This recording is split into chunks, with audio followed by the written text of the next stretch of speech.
నమస్తే friends, please subscribe my channel Swapna Namras. ఇప్పుడు నేను చేసి చూపించే రెసిపీ మిర్చి కసాల చాలా టేస్టీగా ఉంటుంది. ట్రై చేయండి. ఒక 4 గుడ్లను తీసుకున్నాను. మీ ఇంట్లో ఉండే మెంబర్స్ని బట్టి గుడ్లను తీసుకోండి. ఒక మెంబర్కి ఒక గుడ్డైనా 2 గుడ్లైనా మీ ఇష్టం, ఎన్నైనా గుడ్లను తీసుకోవచ్చు. ఇలా తీసుకొని గుడ్లను దానిలో కొద్దిగా నీళ్ళని వేసుకొని గుడ్లు అనేది మునిగే వరకు నీళ్ళని పోసుకొని స్టవ్ ఆన్ చేసుకొని ఆ గిన్నెని స్టవ్ మీద పెట్టాలి. పెట్టిన తర్వాత అవి ఉడికినాయి ఎలా తెలుస్తుంది అంటే పగిలిన ఇలాగా పలిగిన గుడ్డులాగా కనిపిస్తుంది. అలాంటప్పుడు మనకు గుడ్లు అనేది పర్ఫెక్ట్గా ఉడికిందని లెక్క. తర్వాత స్టవ్ ఆఫ్ చేసుకొని గిన్నెని పక్కకు పెట్టి బాగా చల్లారనిచ్చి గుడ్ల మీద ఉన్న పుట్టును తీసేసి ఇలా గుడ్లను ఒలిచి పక్కన పెట్టుకోవాలి. ఒక 2-3 రెమ్మల చింతపండును కొద్దిగా నీళ్ళలో వేసి నానబెట్టి పక్కన పెట్టుకోవాలి.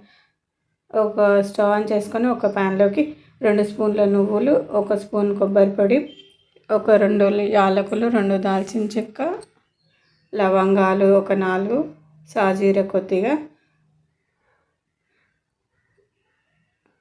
గసగసాలు 1 స్పూను, ఒక 4 కాజు వేసి కొద్దిగా ఫ్రై చేసుకోవాలి. మీ దగ్గర కాజు లేకపోతే పల్లీలు కూడా వేసుకోవచ్చు.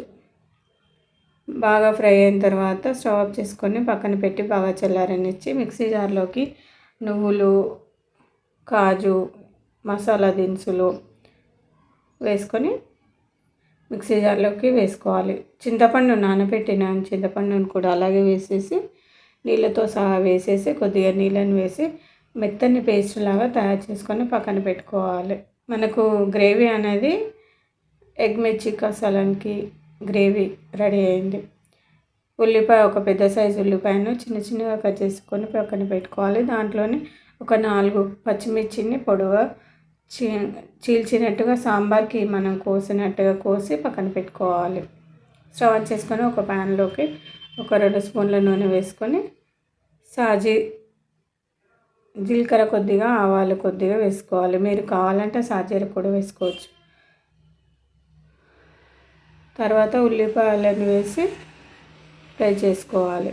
తర్వాత దాంట్లోనే పచ్చిమిర్చిని కూడా వేసుకొని కొద్దిగా అల్లం వెల్లుల్లి పేస్టు, కొద్దిగా పసుపును కూడా వేసుకొని ఫ్రై చేసుకోవాలి. తర్వాత ఉప్పు, కారం అనేది మీ టేస్ట్ని తగ్గట్టు వేసుకోండి. వేసుకొని మొత్తం కలిసేటట్టుగా కలుపుకొని మూత పెట్టి ఒక్క సెకండ్ ఉల్లిపాయలు అనేది కొద్దిగా మగ్గితే సరిపోతుంది. దానిలోనే కొద్దిగా ధనియాల పొడి కూడా వేసుకోవచ్చు.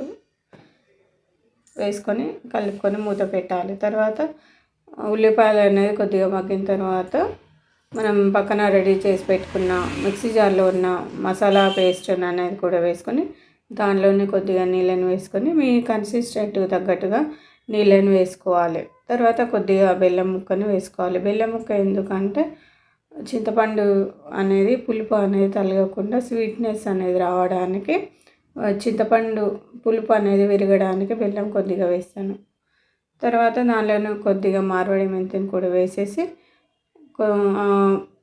గ్రేవీ అనేది ఉడికిన తర్వాత మనం పక్కన ఉడకపెట్టుకున్న గుడ్లను కూడా మధ్యలో ఇలాగా కొద్దిగా చాక్తో ఘాట్లాగా పెట్టుకొని దానిలో వేసుకుంటే మనకు ఆ గ్రేవీ అనేది గుడ్డులోకి వెళ్ళి గుడ్డు అనేది టేస్టీగా ఉంటాయి. చప్పగా ఉండకుండా గుడ్లు కూడా గ్రేవీకి తగ్గట్టుగా టేస్ట్ అనేది డబల్ అవుతుంది అలాగే చేస్తే. నూనె అనేది కొద్దిగా పైకి తేలిన తర్వాత స్టవ్ ఆఫ్ చేసుకొని, లేకపోతే గ్రేవీ అనేది దగ్గరగా ఉడికిన తర్వాత మీ కన్సిస్టెంట్ తగ్గట్టుగా గ్రేవీ అనేది ఉడికిన తర్వాత స్టవ్ ఆఫ్ చేసుకుంటే మనకు ఎగ్ మిర్చి కసాలా చాలా టేస్టీగా ఉంటుంది. దీన్ని paratha, chapati, bagara rice, white rice దేంట్లోకైనా పూరి దేంట్లోకైనా చాలా బాగుంటుంది.